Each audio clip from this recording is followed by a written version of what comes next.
It was a gift from the Ukrainians. No one saw it coming. Their valor, their ingenuity, their willingness to defend their piece of the earth was a gift to us in our China policy, and it continues to do that.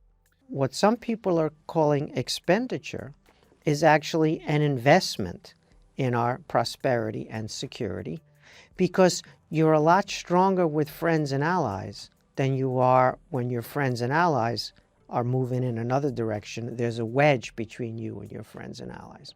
I think we got lucky here. We heard a lot about the pivot to Asia, a phrase that was a little bit unfortunate that came out of the Obama administration because it implied that we weren't there, when of course the United States' involvement of Asia goes back a very long way, and it's been part of our prosperity and our way of life for some time to have deep connections to Asia. So the pivot to Asia idea was that, yes, Europe was less important. Yes, Europe was rich and should take care of itself. Yes, Asia was the future. And yes, we needed to invest more there. And then the Ukraine war comes. That is to say, Russia has a full-scale invasion of Ukraine. They've already bitten off big pieces of Ukraine in 2014, for which I think we slapped both Putin's wrists, not just one wrist. And after those slaps on the wrist, he went and decided he wanted to take the whole thing. We discovered that his invasion of Ukraine and Xi Jinping's support, mostly rhetorical, but nonetheless support of Russia's invasion of Ukraine, turned the Europeans into questioning whether they were too close to China or not.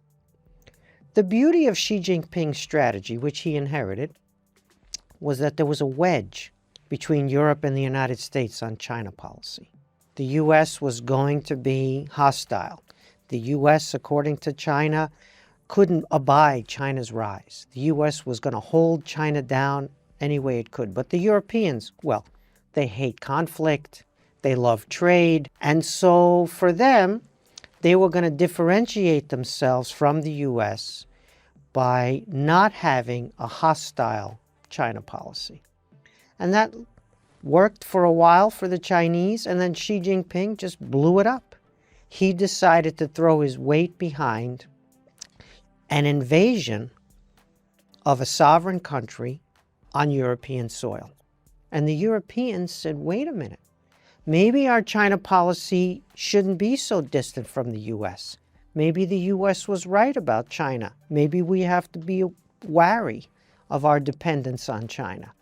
Maybe we have to reconsider some of the trade pacts where China doesn't abide by international norms or international rules. Maybe, in other words, this is a wake-up call. Now, I could even add here that something similar happened in the case of Japan. Japan, which is probably the country, maybe the only country, that understands deeply both the United States and China, having a long entangled history with China going back, and now being an ally of the United States after that devastating defeat in the war, Japan, too, began to rethink its China policy and how close it needed to be to China versus how close it needed to be to the U.S. on Asian strategic questions. To a great extent in Europe and to a lesser extent in East Asia, it turned out that the pivot to Asia went through the transatlantic alliance. The stronger the transatlantic alliance got, the stronger China policy got. The more our allies came on side, the more that we weren't moving unilaterally against China. So the horror of the Ukraine war, and it is a horror, they are fighting and dying right now as you and I sit here comfortably speaking. The horror of the Ukraine war delivered a bounty to us on China policy. What some people are calling expenditure is actually an investment in our prosperity and security, because you're a lot stronger with friends and allies than you are when your friends and allies are moving in another direction. There's a wedge between you and your friends and allies. And so I think we got lucky here. This was not a policy. We did not sit around in the Situation Room or how are we going to manage this China stuff? We'll have to reinvigorate the alliances. We'll have to reinvigorate our relationships with our friends. That's how we're going to do it. It was a gift from the Ukrainians. No one saw it coming. Their valor, their ingenuity, their willingness to defend their piece of the earth was a gift to us in our China policy, and it continues to do that. First, we have to acknowledge that Europe is an enormous success. That's why it's good to be friends with them. The European Union? Europe as a whole is an enormous success. They're a bunch of very rich countries. For the most part, they have rule of law and stable constitutional systems. They democratized over time, just like the United States did. More and more people got the right to vote there. And their peace and prosperity is deep. It's in values terms. It's not something that is easily sloughed off by this election or that election or this economic crisis or whatever have you. And so they are a success. Now, we can talk about the European Union. We live here in a country where the left loves the European Union, and yet they won't let us teach Western civilization on a college campus. Western civilization is evil to them, and yet they love the European Union. And then the right, they detest the European Union, and yet they want Western civilization to be taught on the college campus. So it's a very strange situation that we find ourselves in. Western civilization, one side won't let us have it, and the other side can't abide it. And yet they're connected. There are many, many issues with the European Union that the Europeans would like to fix, and they can't because of all the issues that you know.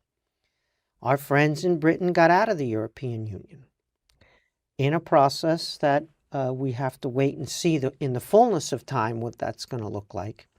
But it doesn't look very successful now because it was a club, for all its faults, of highly rich, successful, rule of law, democratic, prosperous countries.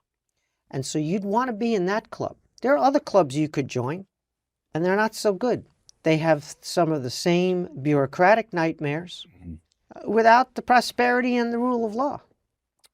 So let's acknowledge that Europe is a success. Let's also acknowledge that bringing in our friends in Eastern Europe, the former Soviet satellites, has done wonders for Europe. It's changed the tone to a very great extent, both in security terms and just in wider terms of who has a voice, who should have a voice, what's the center of gravity in Europe, and how should Europe operate. That story is also still unfolding.